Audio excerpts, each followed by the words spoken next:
Hey guys, it's Grand Admiral Thrawn, and today I figured I would do a video that I've been holding off on.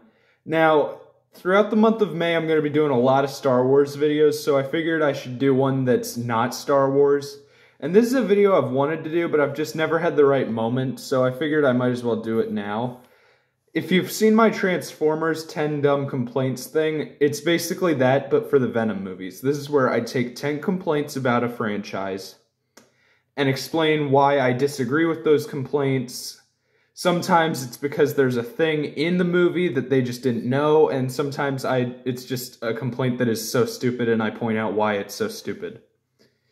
But before I start that, I would like to clarify, you can have your own opinion. This is just me explaining why I disagree with 10 complaints. If you do agree with these complaints, good for you. It's your opinion. That's not what this video is about. I am not stating that Venom and Venom Let There Be Carnage are perfect films. They both have flaws. I'm just saying that I find 10 complaints about these two films to be rather dumb. Okay. With that out of the way, let me start this video. So, the first complaint that I find to be rather dumb is it doesn't have Spider-Man. Now, I understand why people want Spider-Man in these movies, but just let it be a Venom movie. It doesn't need Spider-Man in a Venom movie. It's not about Spider-Man. It's about Venom. And Venom shows up in No Way Home, and it would be cool if Venom is in the Andrew Garfield universe, so that way maybe they'd make an Amazing Spider-Man 3 where they team up. But Venom is his own thing. It's a break from, like, superhero team-up collaboration thing. It's its own solo movies, and I like that about them. Plus, they're their own thing. They're this, like, gonna be a trilogy of an anti-hero, and I really like that. So, I don't think that these movies need Spider-Man to be good. I mean, the Daredevil show doesn't have Spider-Man, and that's a good show. So yeah, I don't think that it not having Spider-Man makes it a bad show. I mean, a bad movie, or movies. Okay, the next complaint I have is the Shriek and Cleatus relationship doesn't get enough screen time. Now, why I find this complaint rather dumb is because Shriek herself barely has any screen time in these movies. So I feel like she should have gotten more screen time in general, not just their relationship, because she has a great actress playing her. I like her in Pirates of the Caribbean and other stuff. It's a bit blurry, I noticed. Anyway, yeah. And their relationship gets a lot of screen time, actually, and it's a pretty big part of the plot. Like, it's Cletus's first motivation is he wants to break her out of jail. Then her and him's relationship, and then Carnage, is the reason for the plot. Like, they want to kill Eddie, Venom, and Mulligan. So, yeah, I'd say that their relationship gets enough screen time, and that she herself should just get more screen time in general. Okay, Eddie and Venom have enough bonding, don't have any bonding, so why does Venom betray his kind for the Earth? This is one of those complaints where it's more of people just didn't notice this, but in the movie, okay, Venom states that he can read Eddie's mind.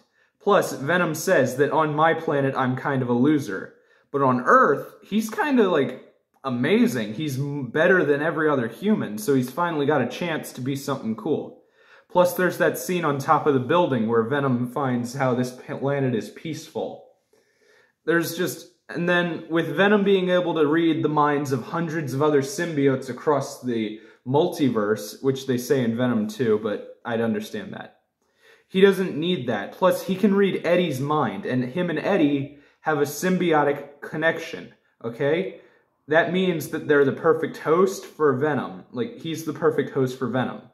So Venom can read Eddie's mind and see an entire human's life on this planet of a fellow loser. Like, Venom's been a loser on his planet, and Eddie's been a loser on his planet. But it doesn't have to be that way when they're together as one. And that's why Venom betrays his kind to save Earth.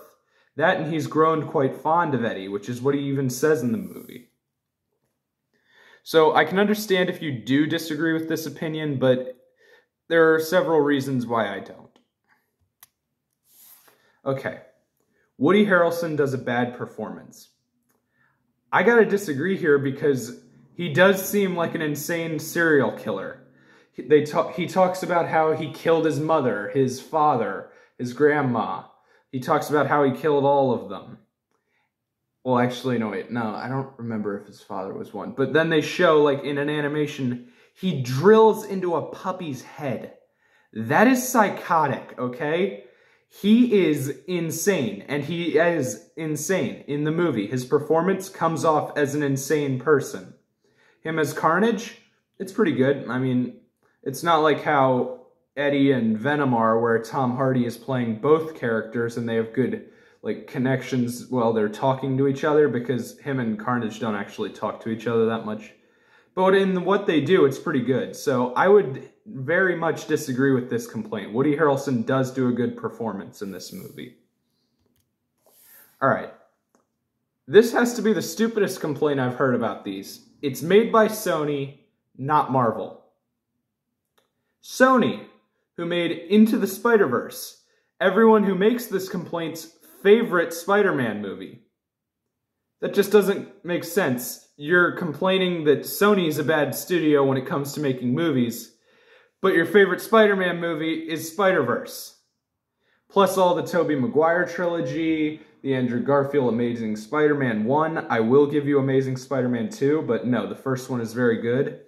So it's just like, you're being a hypocrite when you make this complaint because Sony is making all your favorite movies, and then you're complaining that Sony makes Venom movies. Take a minute to process that. Okay, Tom Hardy does a bad performance. This is a horrible complaint. Eddie and Venom actually feel like two different people that are talking to each other. Tom Hardy is an amazing actor. He's great in this. He's great in The Dark Knight as Bane. He's great as Mad Max. There are several others. Heck, I even like his deleted scene in The Last Jedi of him being a stormtrooper. It's a deleted scene that never made it, where, if you don't know, he plays this stormtrooper who has this incredibly southern accent, who slaps Finn on the butt and goes, "I never thought you'd be promoted." And it was just so funny, okay? I like Tom Hardy in so much because he's a great actor. And he feels like two different people in these movies. So, yeah, Tom Hardy does a great performance. He's giving it his all, and he's having fun. It feels like he's having fun and giving it his all when I watch these movies. Plus, he's making Venom 3. If he didn't care about this performance, why would he make Venom 3? It just... No, Tom Hardy is not doing a bad performance in these. He's a great actor who's done several great roles, and this is one of my favorite roles of his. Both Eddie and Venom, because he's both of them. He's playing a down-to-earth guy, and then a giant toddler, basically, when he's Venom. A deadly toddler who's threatening. And it's just a great thing. Like, Tom Hardy, great actor, so I don't get this complaint. Plus that scene in the rain after Anne, like, tells him the news in Let There Be Carnage. That is amazing acting. Okay. It's the exact same as every other superhero movie. Tell me again, which superhero movie is it where the main character eats the head of his villain who is begging for his life and then says, "F this guy"? Which superhero movie was that again? Or the superhero movie where the main character eats heads off of people? He bites their heads off. I'm pretty sure, although I could be mistaken, that doesn't happen in every other superhero movie. Now, the plot may be similar to some other superhero movies. For example, Let There Be Carnage is very similar to Spider-Man 2. When you think about it, but they're not the same movie. They're different movies, okay? These movies are not just like every other superhero movie because Venom is not a superhero in these movies. He's an anti-hero, okay?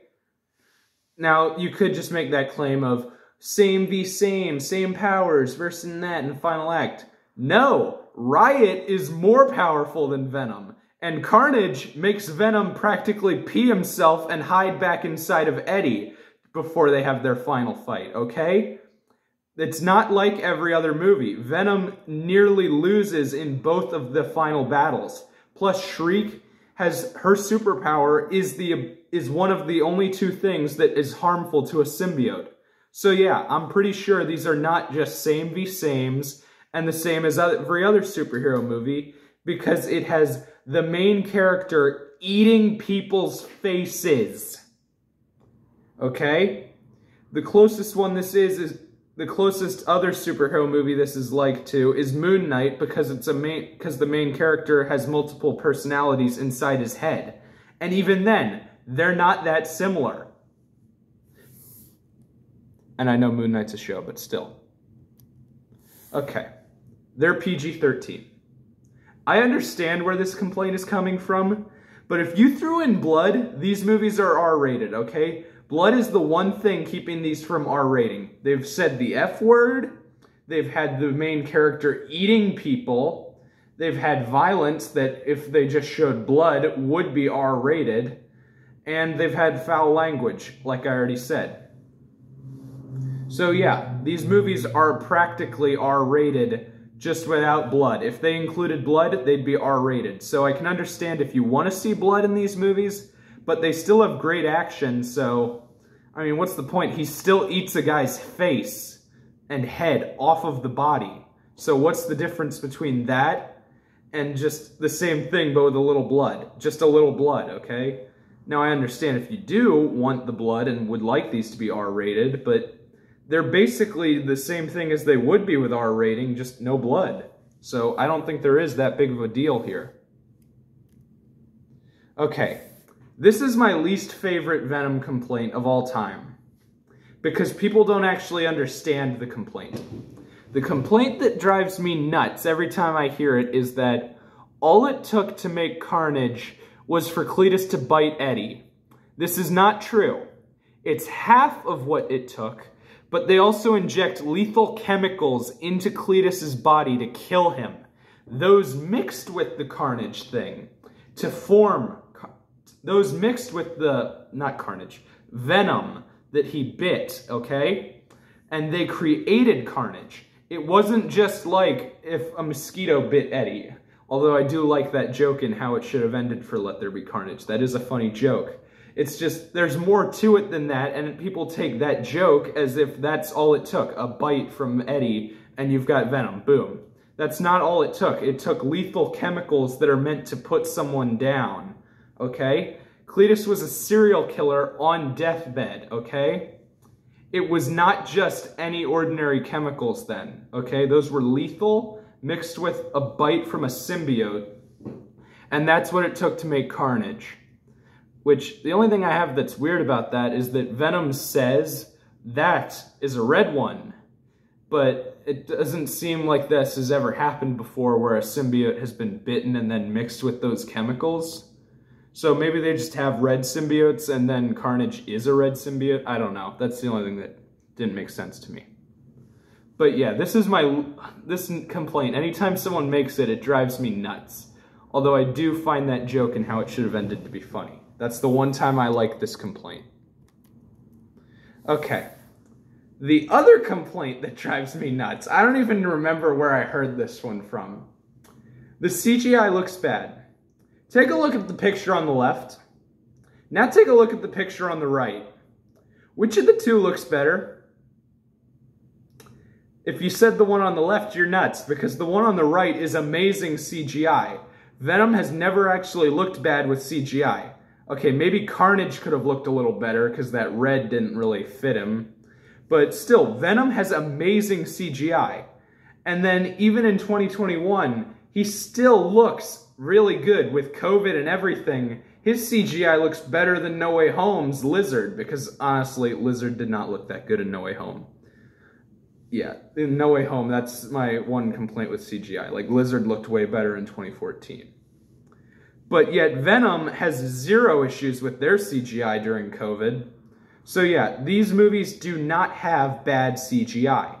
They're great movies, well, in my opinion at least. They're great movies with amazing CGI, and I feel like people are too harsh on them. They're not meant to be these big superhero movies that are very complex. No, they're kind of simple down to action and fun, and that's what I like about them.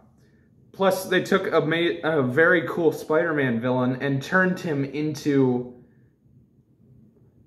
okay, I'm going to say the Lethal Protector, which is actually a name of his in the comics. They didn't just make that up. The Lethal Protector, because I wouldn't call him a hero, but I wouldn't call him a villain. And an anti-hero is what I would say, but Lethal Protector sounds better anyway. So yeah, those are my 10 complaints. If you do not like these movies, that's perfectly fine. It's your opinion. But I do like these movies, and if I've changed your mind about any of these complaints, well, then I've achieved my goal. This is Grand Admiral Thrawn signing off, and I look forward to Venom 3.